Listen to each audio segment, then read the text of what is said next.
Selamat sore, perkenalkan, nama saya Alberika Sindriani Dewi Joman dari kelas 2019A, NPM 1920-1004. Saya seorang mahasiswa keperawatan, Fakultas Ilmu Kesehatan dan Pertanian, Universitas Katolik Indonesia Santo Paulus Ruteng. Tugas video ini dibuat untuk memenuhi tugas mata kuliah Sistem Informasi Keperawatan. Dalam video ini saya akan membahas tentang konsep sistem informasi sebagai media dalam praktik keperawatan. Silakan menyimak. Yang pertama, sistem informasi kesehatan. Pengertian, sistem informasi kesehatan terdiri dari dua kata, yaitu sistem dan informasi. Sistem adalah kumpulan elemen yang berintegrasi untuk mencapai tujuan tertentu. Sedangkan informasi adalah data yang telah diolah menjadi bentuk yang lebih berarti bagi penerimanya dan bermanfaat dalam mengambil keputusan saat ini maupun keputusan di hari mendatang. Jadi dapat disimpulkan bahwa sistem informasi kesehatan adalah suatu sistem pengelolaan data dan informasi kesehatan di semua tingkat pemerintahan secara sistematis dan terintegrasi untuk mendukung manajemen kesehatan dalam rangka peningkatan pelayanan kesehatan pada masyarakat. Yang kedua, tujuan. Tujuan dari dikembangkannya sistem informasi kesehatan adalah: yang pertama, sistem informasi kesehatan merupakan subsistem dari sistem kesehatan nasional yang berperan dalam memberikan informasi untuk pengambilan keputusan di setiap jenjang administratif kesehatan, baik di tingkat pusat, provinsi, kabupaten atau kota, atau bahkan pada tingkat pelaksana teknis seperti rumah sakit dan puskesmas. Dalam bidang kesehatan telah banyak dikembangkan bentuk-bentuk informasi kesehatan. Dengan tujuan dikembangkannya berbagai bentuk sistem informasi kesehatan ini, yaitu agar dapat mentransformasi data yang tersedia melalui sistem pencatatan rutin maupun non-rutin menjadi sebuah informasi. Yang ketiga, manfaat dari sistem informasi kesehatan. Yang pertama, membantu pengambilan keputusan untuk mendeteksi dan mengendalikan masalah kesehatan, memantau perkembangan, dan meningkatkannya kesehatan tersebut. Yang kedua, pemberdayaan individu dan komunitas dengan cepat dan mudah dipahami, serta melakukan berbagai perbaikan kualitas pelayanan kesehatan. Yang pertama, mencakup seluruh data yang terkait dengan kesehatan. Yang kedua, mendukung proses pengambilan keputusan di berbagai jenjang administrasi kesehatan. Yang ketiga, disediakan sesuai dengan kebutuhan informasi untuk pengambilan keputusan. Yang keempat, disediakan harus akurat dan disajikan secara cepat dan tepat waktu. Yang kelima, pengelolaan informasi kesehatan harus dapat memadukan pengumpulan data. Yang keenam, akses terhadap informasi kesehatan harus memperhatikan aspek kerahasiaan yang berlaku di bidang kesehatan dan kedokteran. Bagian kedua, sistem informasi manajemen rumah sakit. Yang pertama, pengertian. Rumah sakit adalah organisasi jasa pelayanan kesehatan yang sangat membutuhkan sistem informasi untuk menghasilkan value add bagi klien. Sistem informasi manajemen rumah sakit adalah suatu sistem teknologi informasi dan komunikasi yang memproses dan mengintegrasikan seluruh alur proses pelayanan rumah sakit dalam bentuk jaringan koordinasi, pelaporan dan prosedur administrasi untuk memperoleh informasi secara tepat dan akurat, dan merupakan bagian dari sistem informasi kesehatan. Kemudian tujuan dari sistem informasi manajemen rumah sakit. Yang pertama, dapat memberikan keputusan dalam hal perumahsakitan. Yang kedua, dapat memberikan informasi rumah sakit.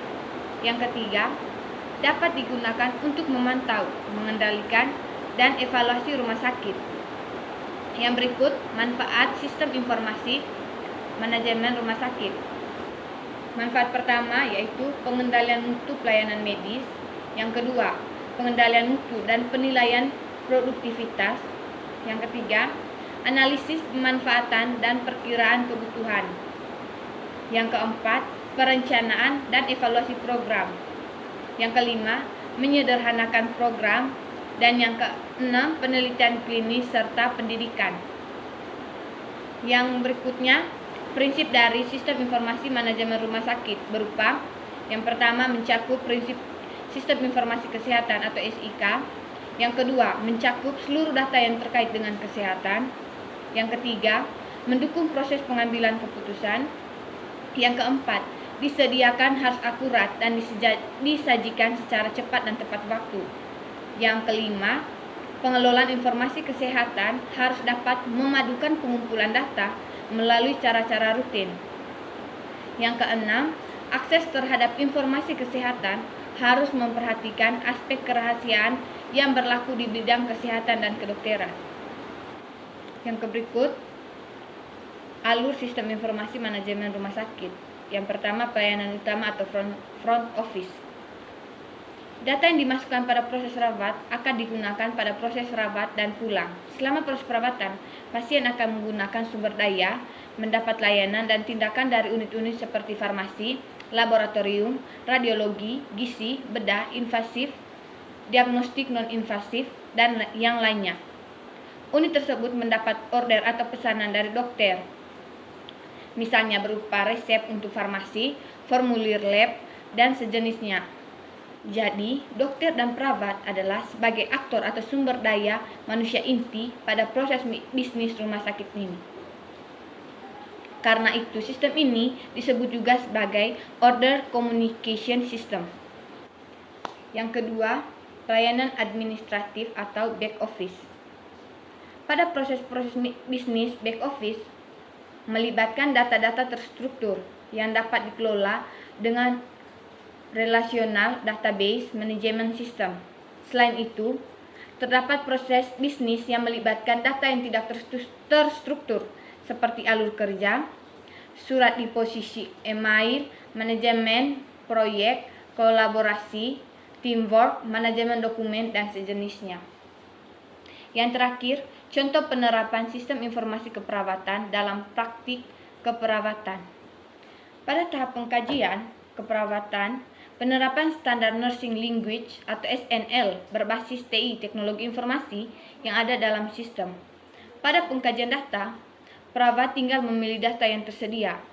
Setelah data dipilih secara lengkap, komputer akan secara otomatis menganalisa data yang telah dipilih perawat dan memunculkan masalah sesuai data. Kemudian komputer akan membantu melakukan analisa data yang dimasukkan oleh perawat saat melakukan pengkajian kepada pasien. Kemudian diagnosa keperawatan dihasilkan dari analisa yang dilakukan oleh komputer berdasarkan data-data yang dimasukkan saat pengkajian keperawatan. Komputer secara otomatis menganalisa data yang ada dan memunculkan masalah keperawatan. Di sini, perawat tinggal memilih etiologi yang ada disesuaikan dengan kondisi pasien. Peran perawat tidak bisa digantikan oleh komputer karena judgement terakhir tetap di tangan perawat. Kemudian, tujuan keperawatan dalam sistem informasi keperawatan menggunakan Nursing Outcome Classification atau NOC. Perawat tinggal memilih label dari NOC yang telah tersedia pada masing-masing diagnosa keperawatan yang ada, serta menentukan batas waktu. Batas waktu ini ditentukan dalam hari, sehingga masalah diperkirakan dapat terselesaikan. Kemudian, intervensi keperawatan dalam sistem informasi keperawatan menggunakan Nursing Intervention Classification atau NIC dan sama dengan membuat tujuan. Perawat tinggal memilih label NIC yang tersedia pada masing-masing diagnosa keperawatan. Kemudian, implementasi keperawatan dalam sistem informasi keperawatan menggunakan label NIC dan aktivitas dalam NIC. Perawat tinggal mengetikkan aktivitas-aktivitas perawatan yang telah dilakukan, menambah jam pelaksana dari aktivitas tersebut. Dan yang terakhir, pada tahap evaluasi, perawat hanya menggunakan hasil penilaian subjek, observasi, analisa, dan planning keperawatan. Sekian dan terima kasih.